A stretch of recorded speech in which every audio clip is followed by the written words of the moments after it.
des réquisitoires numéro AG bar 0478 bar 2025 du 30 avril 2025 de l'auditeur général près la haute cour militaire et numéro 1233 bar RMP V bar 0219 bar PGCCAS bar WB du 27 mars 2025 du procureur général près la Cour de cassation. Président, si vous pouvez m'autoriser de vous passer... Non, je commence d'abord. De l'introduction. En date du 15 mai 2025, l'Assemblée plénière du Sénat a mis en place, conformément à l'article 224 du règlement intérieur du Sénat, la commission spéciale chargée d'examiner les réquisitoires AG bar 0478 bar 2025 du 30 avril 2025 de l'auditeur général près la haute cour militaire sollicitant la levée des immunités et l'autorisation des poursuites du sénateur à vie Joseph Kabila Kabange ainsi que celui numéro 1233 bar RMP V bar 0219 bar PGCCAS bar W du 27 mars 2025 du procureur général près la Cour de cassation sollicitant l'autorisation de l'instruction contre le sénateur Lingepo Molonga Michel. À cet effet, votre commission spéciale s'est réunie les samedis 17, lundi 19, mardi 20, mercredi 21 et jeudi 22 mai 2025, respectivement dans la salle des conférences internationales et la salle Kivu du Palais du Peuple, sous la direction de l'honorable Lutundula Apala Penapala Christophe, son président. Président, si vous pouvez m'autoriser de vous passer de tout ce qui est de la composition, de la documentation et de la méthode du travail.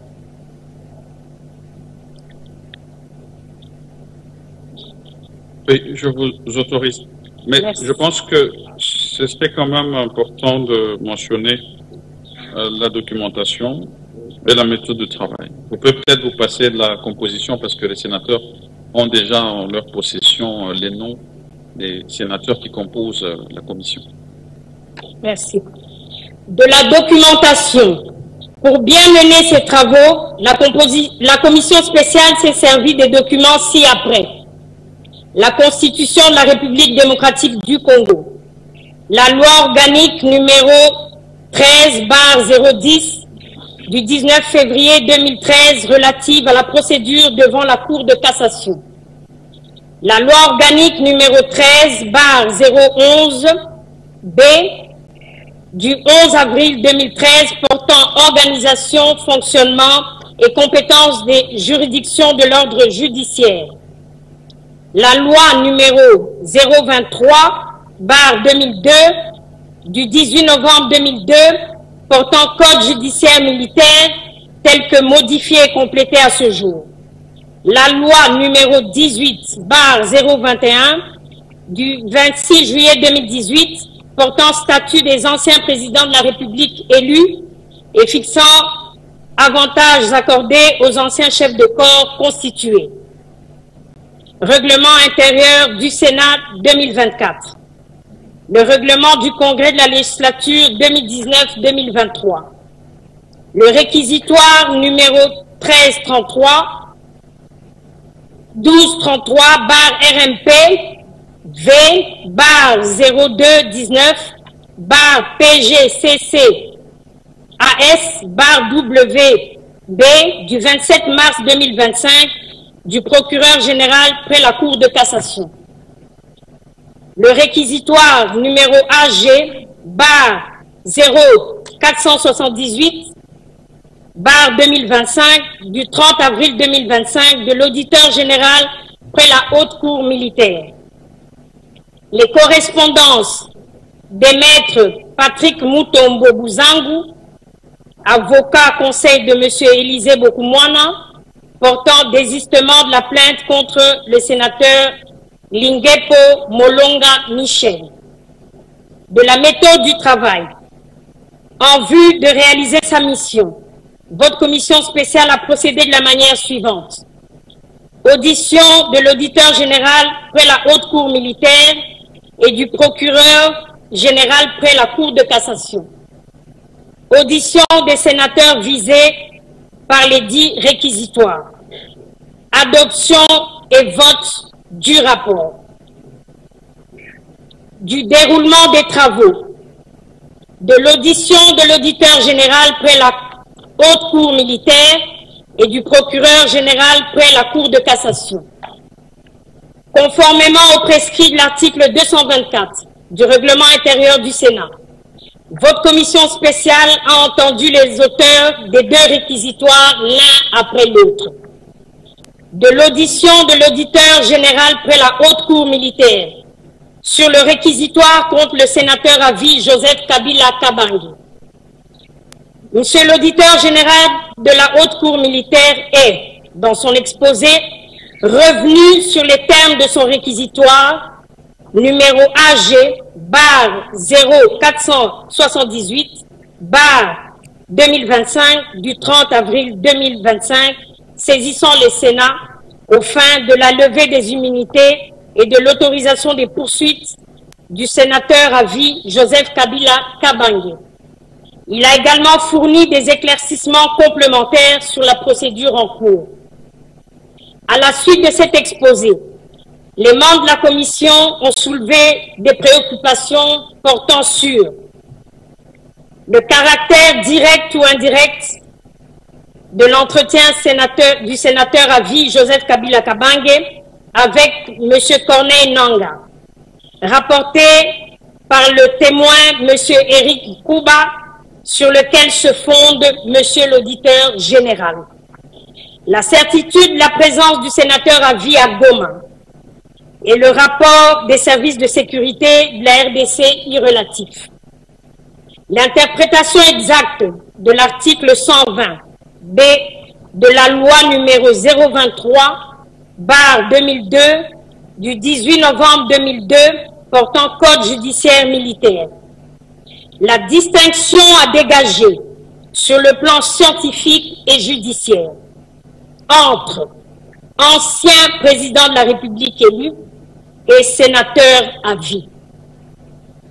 Le moment de la commission des faits reprochés au sénateur à vie, Joseph Kabila Kabange. La motivation de la demande de lever les immunités et de l'autorisation des poursuites au lieu de l'autorisation d'instruction. Le suivi des déplacements du sénateur à vie dans les pays hostiles. L'orientation des investigations sur le volet financier. Quant à la possibilité de transfert des fonds dans l'Est de la RDC en guerre. Le fondement de la compétence du Sénat face à la loi portant statut des anciens présidents de la République élus. L'intervention de la Haute Cour militaire au lieu de la Cour de cassation en cas de complicité conformément à l'article 115 du Code judiciaire militaire. Le caractère flagrant ou non des actes reprochés aux sénateurs à vie.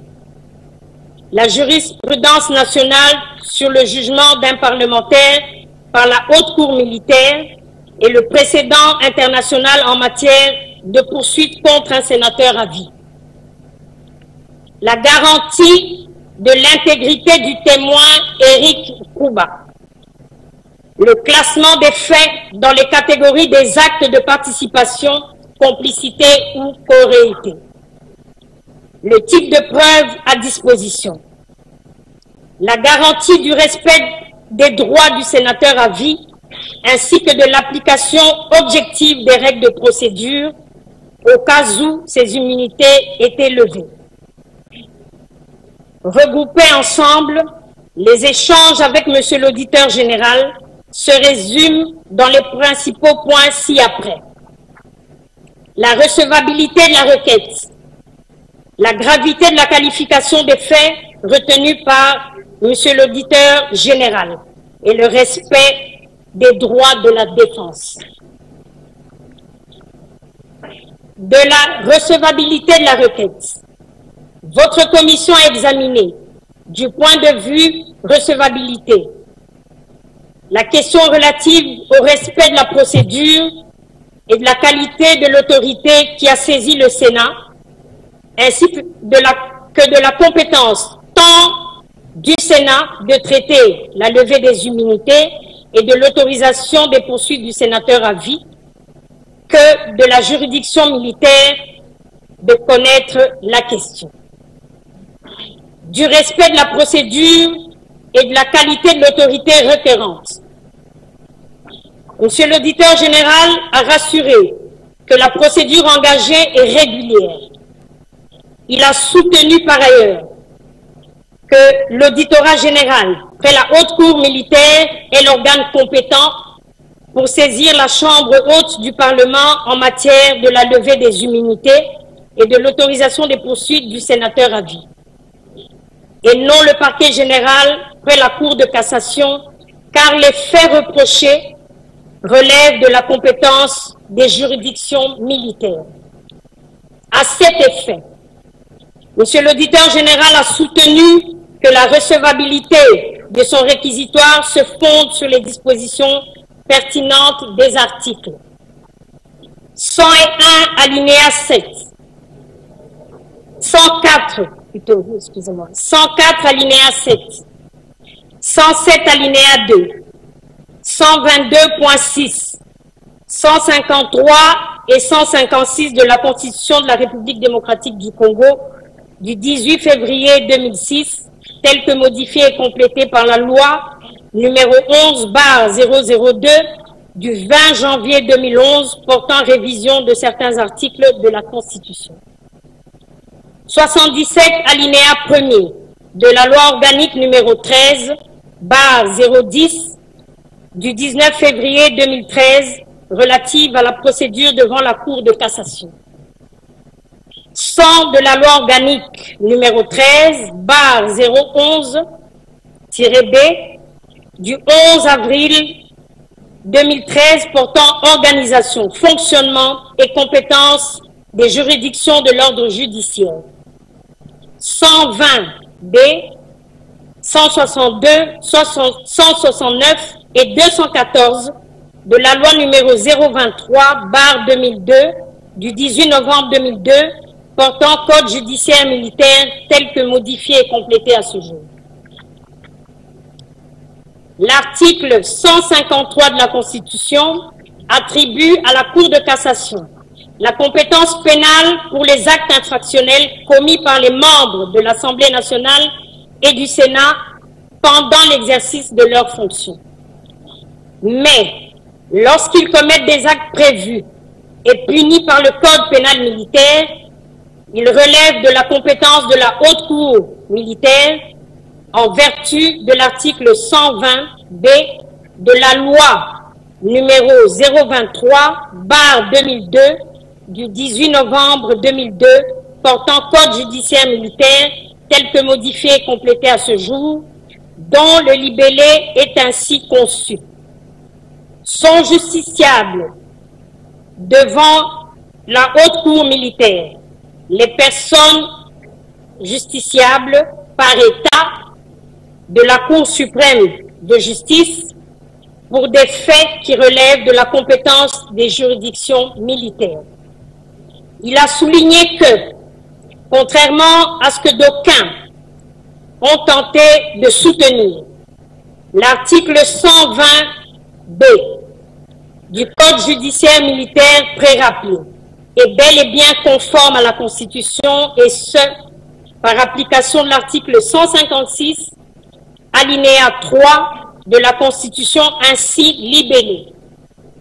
Une loi organique fixe les règles de compétence, d'organisation et de fonctionnement des juridictions militaires.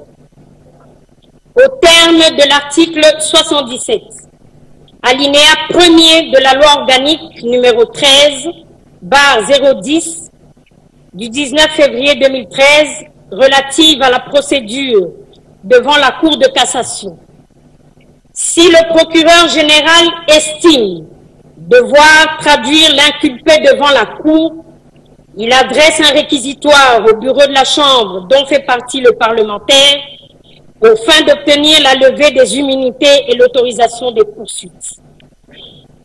Il a indiqué que, dans le cas du sénateur à vie Joseph Kabila Kabange, les faits lui reprochés relevant de la compétence des juridictions militaires, il revient donc à l'auditeur général près la haute cour militaire et non au procureur général près la Cour de cassation d'adresser au président du Sénat la demande de la levée de ses immunités et ce, conformément au prescrit de l'article 169 de la loi numéro 023/2002 du 18 novembre 2002 portant Code judiciaire militaire tel que modifié et complété à ce jour qui dispose: les officiers du ministère public militaire disposent, en matière d'instruction préparatoire, des mêmes pouvoirs que ceux des parquets près les juridictions de droit commun.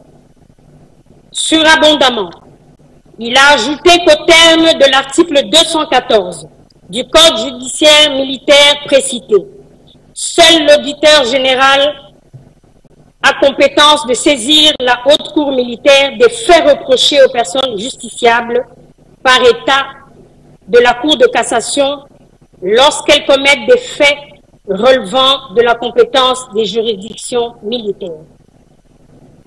De la compétence du Sénat et de la haute cour militaire relativement à la question. De la compétence du Sénat de connaître du réquisitoire tendant à obtenir la levée des immunités et l'autorisation des poursuites contre M. Joseph Kabila Kabange, sénateur à vie. Pour M. l'auditeur général de la haute cour militaire, le Sénat est compétent pour connaître la demande de la levée des immunités du sénateur à vie, Joseph Kabila Kabange, et non le Congrès. En effet, d'après lui, la compétence du Sénat découle des dispositions constitutionnelles et légales suivantes. Article 167, alinéa 2 de la Constitution. Article 8 de la loi numéro 18/021 du 26 juillet 2018 portant statut des anciens présidents de la République élus. Article 107, alinéa 2 de la Constitution. Article 119 de la Constitution. Article 11.25 du règlement intérieur du Sénat. Au terme de l'article 167 alinéa 2 de la Constitution, pour les infractions commises en dehors de l'exercice de leurs fonctions, les poursuites contre le président de la République et le Premier ministre sont suspendues jusqu'à l'expiration de leur mandat.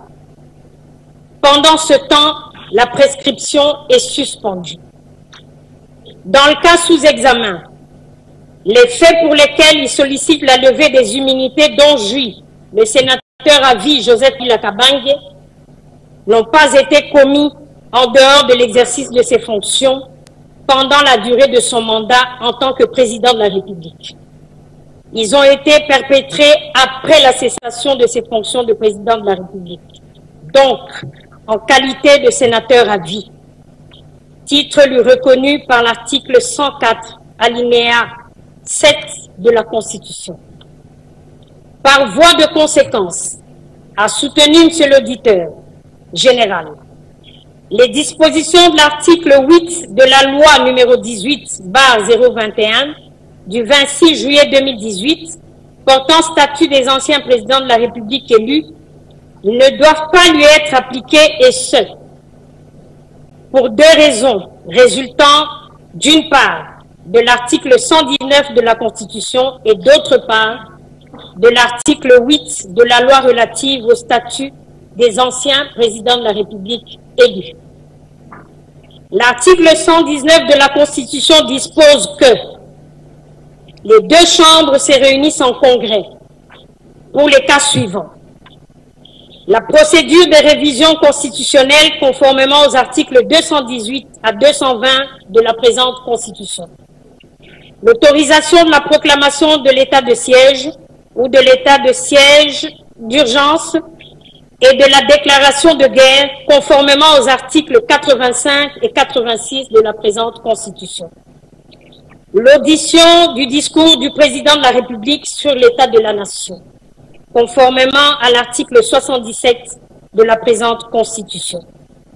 La désignation de 3 membres de la Cour constitutionnelle, conformément aux dispositions de l'article 158 de la présente Constitution.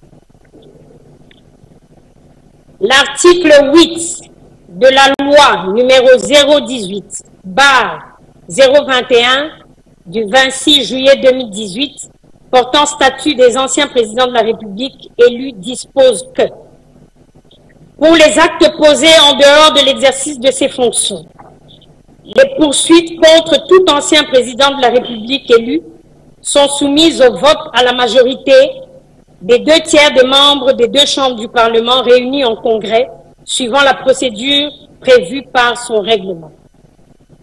Le règlement intérieur du Sénat, en son article 144, a intégralement repris les dispositions de l'article 119 précité de la Constitution. Il a renchéri que nous trouvons en face des faits que M. Joseph Kabila Kabange a commis pendant qu'il est sénateur à vie. Seul le Sénat est l'institution compétente pour lever ses immunités en vertu de l'article 107 alinéa 2 de la Constitution. Après analyse de l'article 11, points 24 et 25 du règlement intérieur du Sénat, il appelle que le Sénat a intégré la disposition constitutionnelle sus-évoquée. Par ailleurs, il a argué que les dispositions de l'article 8 de la loi numéro 18/021 ne sont pas applicables en l'espèce car anticonstitutionnelles.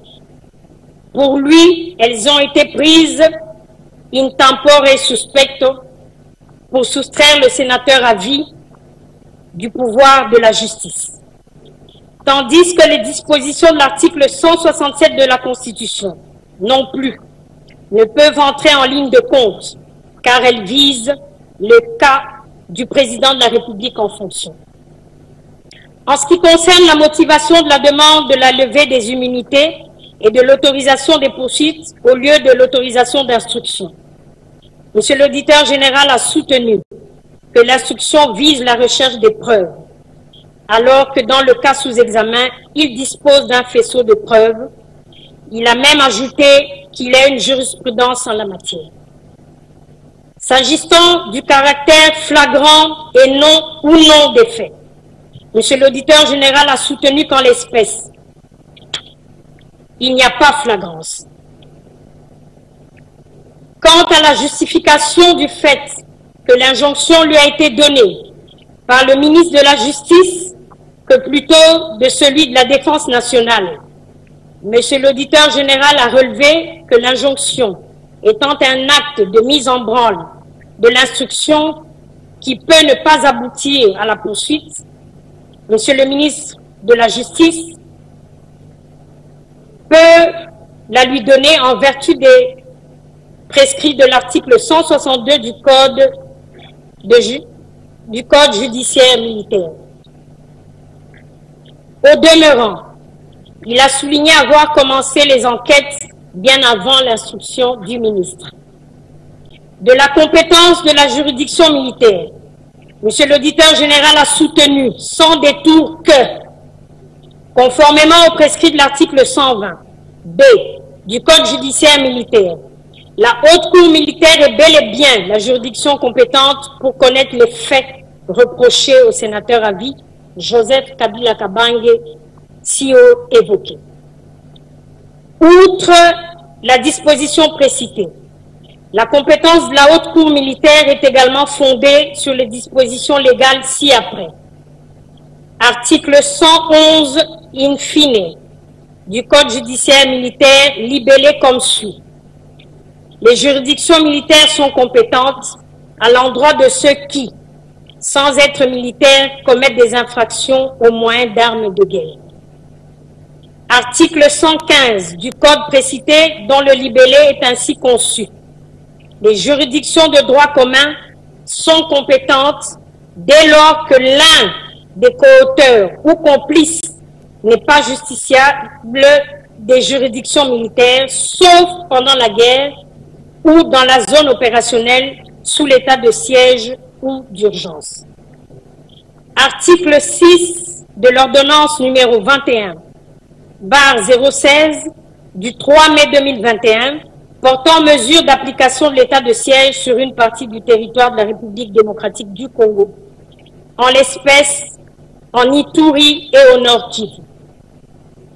S'agissant de la jurisprudence en matière de poursuite d'injusticiables de la Cour de cassation, en l'occurrence, un parlementaire par une juridiction militaire, l'auditeur général a donné par exemple le cas de l'honorable Moulimba Limba qui a été capturé et condamné par une juridiction militaire alors qu'il était député provincial. Pour ce qui est du précédent en matière de poursuite contre un sénateur à vie à travers le monde, le cas de Pinochet, ancien président chilien, arrêté en Espagne, a été donné en illustration par l'auditeur général. De la gravité de la qualification des faits retenus par monsieur l'auditeur général. En ce qui concerne la gravité des faits, l'auditeur général a insisté, tel qu'indiqué dans le réquisitoire, que des présomptions graves, précises et concordantes de collaboration avec la coalition AFC-M23 pèsent sur la personne du sénateur à vie Joseph Kabila Kabange, alors qu'il est soumis au devoir de loyauté envers l'État congolais. C'est ce qui fonde sa demande de la levée de ses immunités et de l'autorisation des poursuites à l'encontre du précité afin de lui donner l'occasion de présenter ses moyens de défense devant le juge. Les faits lui reprochés sont juridiquement qualifiés comme suit. Participation à un mouvement insurrectionnel. Article 187 du Code pénal militaire. Par ses liens présumés avec le M23/AFC et les conseils fournis à ses dirigeants. Trahison. Article 188 du Code pénal militaire. Pour le soutien à un projet de renversement des institutions constitutionnelles en collusion avec une puissance étrangère. Participation à des crimes de guerre en raison de l'appui supposé à une organisation armée responsable de violations graves du droit international humanitaire. Statut de Rome, loi numéro 024/2021. S'agissant du caractère direct ou indirect de l'entretien de M. Corneille Nangaa et de la crédibilité du témoin, l'auditeur général a précisé que le témoin, M. Eric Nkuba, cofondateur de l'AFC, a assisté en personne à l'échange téléphonique entre le sénateur à vie et Corneille Nangaa à Kampala. Son témoignage a été jugé crédible et constant, notamment car recueilli également par la Cour pénale internationale. L'auditeur a affirmé sa confiance dans l'intégrité du témoin. En ce qui concerne la présence du sénateur à vie à Goma, outre les médias internationaux, l'auditeur général s'est référé aux déclarations publiques du secrétaire exécutif du PPRD, M. Serge Tchibens, sur TV5 Monde, confirmant cette présence. Il a indiqué détenir des preuves supplémentaires en rapport avec sa présence à Goma, mais lesquelles sont couvertes par le secret de l'instruction. Pour ce qui est des déplacements du sénateur à vie dans les pays hostiles et du financement du M23/AFC, l'auditeur général a affirmé que des investigations sur les flux financiers sont en cours. Toutefois, le contenu reste couvert par le secret à ce stade. Le financement est également assuré. Du respect des droits de la défense du sénateur à vie. Concernant les droits du sénateur à vie et de l'application objective des règles de procédure, M. l'auditeur général a rassuré qu'ils seront garantis. Audition du procureur général près la Cour de cassation. Monsieur le procureur général près la Cour de cassation a, dans son exposé, présenté son réquisitoire adressé au Sénat, sollicitant l'autorisation de l'instruction contre le sénateur Linguepo Michel, lequel est basé sur la plainte de M. Élisée Bokoumouana Maposo, vice-ministre du budget pour imputation dommageable et faux bruit. Il a relevé qu'il y a ainsi nécessité de vérifier les faits reprochés au sénateur précité d'une part, et d'autre part, de permettre à ce dernier de donner sa version des faits, outre de présenter ses moyens de défense. De là, la justification de son réquisitoire a-t-il conclu. Après cet exposé,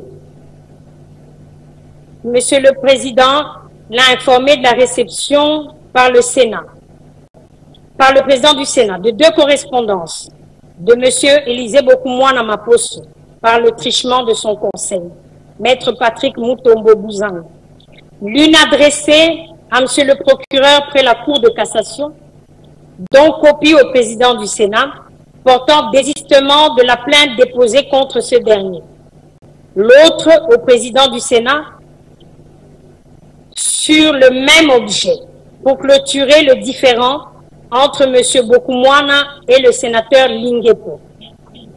En réaction à cette information, le procureur général près la Cour de cassation, ainsi représenté, a allégué l'ignorance des dites correspondances. Cependant, la plénière de la commission a estimé bon de surseoir l'examen de ce réquisitoire jusqu'à l'obtention de plus amples éclaircissements quant à ce. Audition du sénateur à vie Joseph Kabila Kabange et du sénateur Linguepo Malonga Michel. De l'audition du sénateur à vie Joseph Kabila Kabange. Le sénateur à vie Joseph Kabila Kabange a été invité à présenter ses moyens de défense conformément aux prescrits de l'article 224 du règlement intérieur du Sénat. Cette invitation lui a été transmise par la lettre du président du Sénat, numéro 503, bar CAB, bar PDT, bar Sénat, bar SLK, bar DMO, bar RK, bar 2025, du 19 mai 2025, lui déposé dans son casier au Palais du Peuple et à son domicile 6 avenue Ouganda, concession Gelem, commune de la Gombe à Kinshasa, par M. Bokimi Bale Moïse, huissier de justice assermenté, officier public et ministériel près la cour d'appel de Kinshasa-Gombe. Le sénateur à vie Joseph Kabila Kabange, ancien président de la République, n'a donné aucune suite à cette invitation. La plénière de la commission en a pris acte. De l'audition du sénateur Linguepo Malonga Michel. Le sénateur Linguepo Molonga Michel s'est effectivement présenté devant la commission sur invitation du président du Sénat, conformément à l'article 224 du règlement intérieur du Sénat. À ce sujet, les membres de la commission ont décidé de surseoir à l'examen de ce dossier afin de recueillir tous les éléments d'appréciation nécessaires à sa conclusion. De la conclusion, de ce qui précède, après débat et délibération, votre commission propose la levée des immunités et l'autorisation des poursuites contre le sénateur à vie Joseph Kabila Kabange. De l'adoption et du vote du rapport, votre commission s'est réunie le jeudi 22 mai 2025 pour voter le présent rapport. Sur 40 membres qui composent votre commission spéciale, 40 ont pris part au vote. 40 ont voté oui. Aucun n'a voté non. Aucun n'a voté abstention. De la conclusion, honorable président du Sénat, honorable membre du bureau, honorable sénateur et chers collègues, les travaux de votre commission se sont déroulés dans un climat empreint de cordialité et de respect mutuel. Telles sont les conclusions auxquelles votre commission a abouti et que vous demande d'adopter à l'unanimité.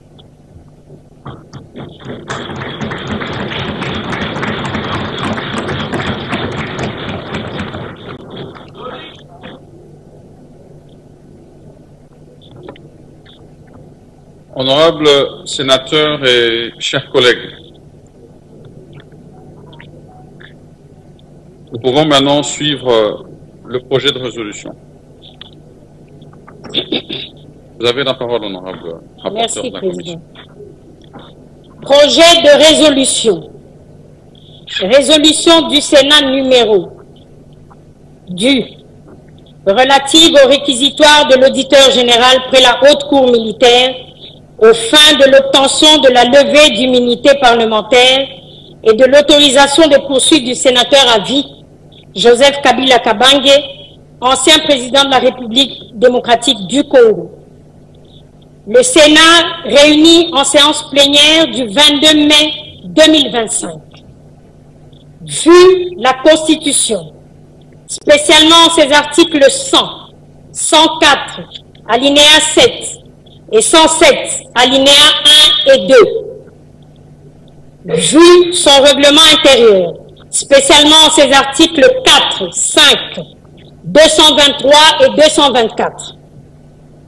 Attendu que par son réquisitoire numéro AG barre 0448 barre 2025 du 30 avril 2025, l'auditeur général près la Haute Cour militaire a demandé au Sénat, sur pied des articles 104, alinéa 7, 107, alinéa 2 et 153 de la Constitution, la levée des immunités parlementaires et l'autorisation des poursuites du sénateur à vie, Joseph Kabila Kabange, ancien président de la République, présumé être l'auteur de participation au mouvement insurrectionnel du M23/AFC, de trahison et de participation à des crimes de guerre.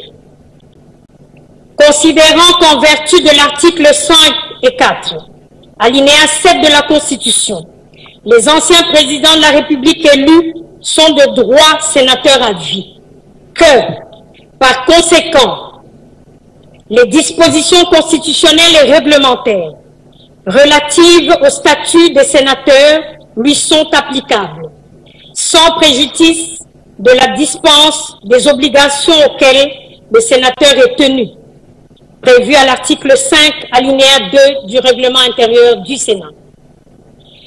Considérant que la Constitution dispose, en son article 107, alinéa 1 et 2, que, d'une part, aucun parlementaire ne peut être poursuivi, recherché, arrêté, détenu ou jugé en raison des opinions ou votes émis par lui dans l'exercice de ses fonctions. Et, d'autre part, aucun parlementaire ne peut, en cours de session, être poursuivi ou arrêté, sauf en cas de flagrant délit, qu'avec l'autorisation de l'Assemblée nationale ou du Sénat selon le cas. considérant que la levée des immunités d'un sénateur et l'autorisation des poursuites contre lui relève de la compétence du Sénat, conformément à cet article 107 de la Constitution en son alinéa 2. Considérant à cet égard que la loi numéro 18/021 du 26 juillet 2018 portant statut des anciens présidents de la République élus, qui confère en son article 8, alinéa 1er, cette prérogative au Congrès à l'égard de ses bénéficiaires, ne peut prévaloir sur la Constitution dont l'article 119 énumère limitativement les attributions du Congrès d'une part, et seule une loi constitutionnelle peut modifier ou remplacer une disposition de même nature d'autre part. Qu'au surplus, aucune disposition du règlement intérieur actuel du Congrès ne mentionne et n'organise la levée des immunités parlementaires ainsi que l'autorisation des poursuites des anciens présidents de la République élus.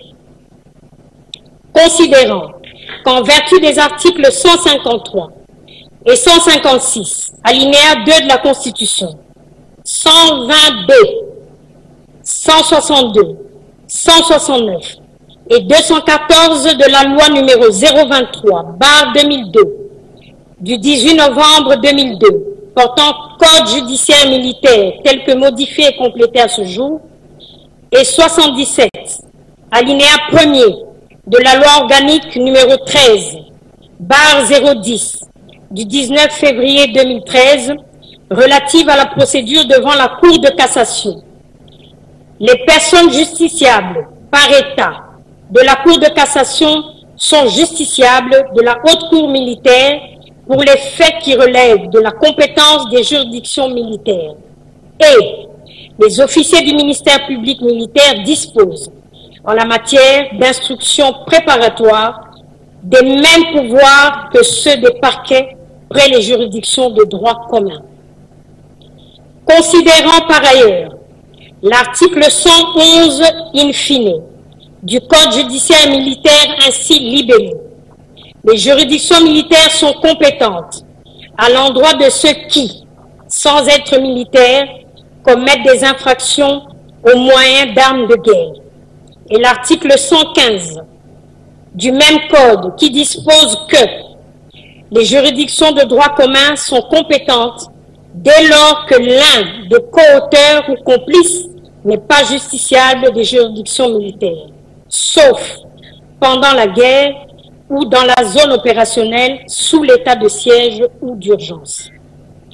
Considérant que des dispositions du Code judiciaire militaire sus évoquées, il se dégage que l'auditeur général près la Haute Cour militaire a qualité pour requérir au Sénat la levée des immunités et l'autorisation des poursuites du sénateur à vie, M. Joseph Kabila Kabange, ancien président de la République, présumé d'avoir commis des faits infractionnels contenus dans son réquisitoire cité ci-haut.